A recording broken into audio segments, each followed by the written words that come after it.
Blackstone presents Solitaria, a novel by Eliana Alves Cruz, translated by Benjamin Brooks. This book is read by Madeleine, Claude. For my Aunt Maria da Gloria, Dodo, whose face I never saw, and about whom all I know is that work never set her free. First part, Mabel. Backyard. My, you need to free yourself from those people. You don't owe them anything. The opposite, actually. My, it's me, Mabel, your daughter. Don't be afraid to stand up to these people who've never cleaned their own toilet. The sun was high. A hot, unrelenting wind blew like a flamethrower. In our small house's backyard, Mai was hanging out clothes.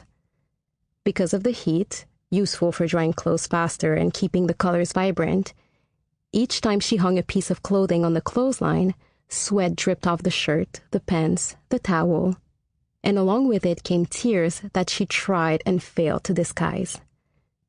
We were there in a kind of dance among the clothes, waving in the hot wind of the outskirts of the city, a dance of hide and reveal.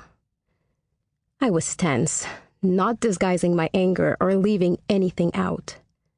We had already been out there for a while, and I used every argument I could to try to make her understand that she had to stand up to her former employers.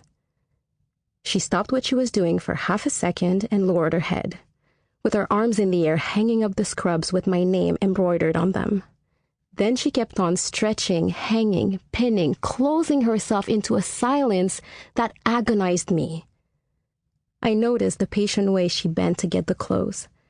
It was as if, in stretching out the sheets, the pillowcases and towels on the long lines that formed a kind of web from one end of the yard to the other, she was also hanging out her memories and her thoughts. She always did this, used housework to settle her runaway emotions. I, on the other hand, didn't stretch anything. I was short on patience. Breath, talk, thoughts, everything punctuated by a bitter and repressed feeling that overflowed more than the tank full of soaking clothes. My phone vibrated.